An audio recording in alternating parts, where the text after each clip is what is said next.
حضرت عمر رضی اللہ تعالیٰ عنہ کا دربار لگا ہے. ایک شخص کو پکڑ کر لوگ لے آتے ہیں کہ شخص نے ہمارے باپ کو قتل کر دیا. حضرت عمر رضی اللہ تعالیٰ عنہ نے پوچھا کیا ماجرا ہے بھائی؟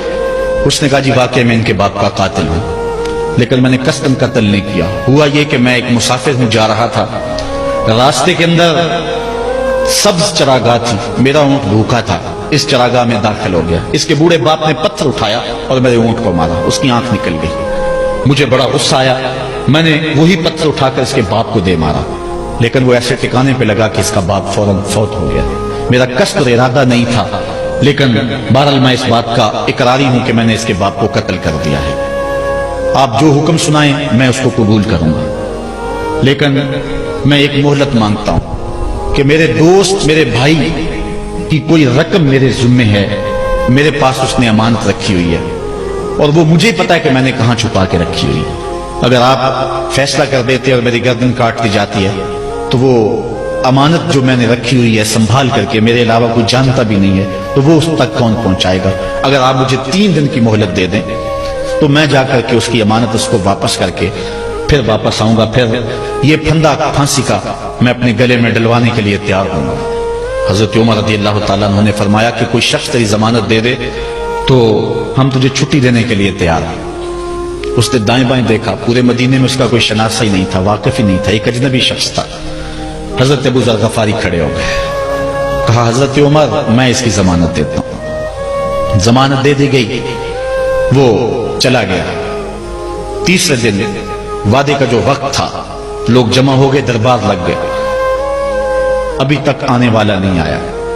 لوگوں نے کہا ابو ذر تو نے غلطی کی ہے، ایک اجنبی کی ضمانت دی اور ابھی تک وہ نہیں آیا.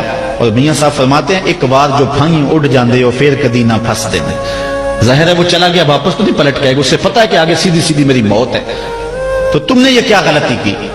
خیر آپ نے فرمایا کہ اگر وہ نہ آیا تو یہ پھانسی کا پھندا میرے گلے میں ڈال دینا، لیکن بہرحال میں نے اس کی ضمانت دی. کچھ عرصہ بیتا کہ دور سے گرد و غبار اڑتا ہوا دکھائی دیا. جب صورت واضح ہوئی تو وہی شخص تھا. حضرت عمر فاروق رضی اللہ تعالیٰ عنہ کے دربار میں کھڑا ہو کہنے لگا حضرت کسی وجہ سے تاخیر سے پہنچا ہوں، معذرت چاہتا ہوں، اب جو حکم ہے پورا کیجیے. حضرت عمر رضی اللہ تعالیٰ عنہ اس کے پھانسی کے احکامات جاری کر چکے تھے. آپ نے فرمایا کہ ابو ذر یہ بتا کہ تو نے اس کی ضمانت کیسے دی جب تو اسے جانتا نہیں تھا؟ تو سنو حضرت ابو ذر غفاری نے کیا کہا.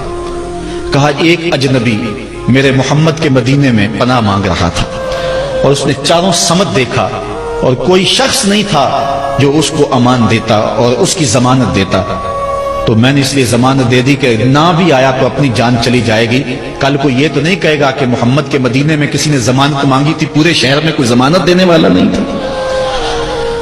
اس کو کہا کہ انہوں نے تو ضمانت دے دی، میاں اب تو بتا کہ تو چلا گیا تھا، تجھے جانتا کوئی نہیں تھا، نہ پلٹ کے آتا تو تجھے کوئی پوچھنے والا نہیں تھا، تو نے یہ دوبارہ موت کے منہ میں کیوں اپنا سر رکھا ہے؟ تو اس نے کہا کہ میں نے کہا کہ ایک اجنبی کی ضمانت ایسے شخص نے دی ہے جو مجھے جانتا بھی نہیں ہے، اور اگر میں نہ گیا تو لوگ قیامت تک اجنبیوں پر بھروسہ نہیں کریں گے کہ اجنبی یوں سلوک کیا کرتے ہیں. تو حضرت عمر رضی اللہ تعالیٰ عنہ اس کے پھانسی کے احکام جاری کیے. تو جن کے باپ کو قتل کیا تھا وہ بیٹے کھڑے ہو گئے، کہنے لگے تاریخ کی کالک ہم اپنے منہ پہ ملیں گے، ہم بھی اپنے باپ کے قاتل کو معاف کر دیتے ہیں. یہ ہماری تاریخ ہے، یہ ہماری کہانی ہے. لیکن آج ہم کس جگہ پہ کھڑے ہیں اور کیا ہماری صورتحال ہے؟ نہ ہمارا کردار رہا اور نہ ہمارا کوئی تشخص رہا. آج ہم نے اپنا تشخص بھی مٹا کے رکھ دیا، اپنے طرز زندگی بھی بدل دی.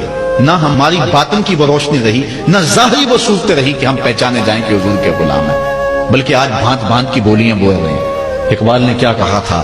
اپنی ملت پر قیاس اقوام مغرب سے نہ کر، خاص ہے ترکیب میں تجھے قوم رسول حاج.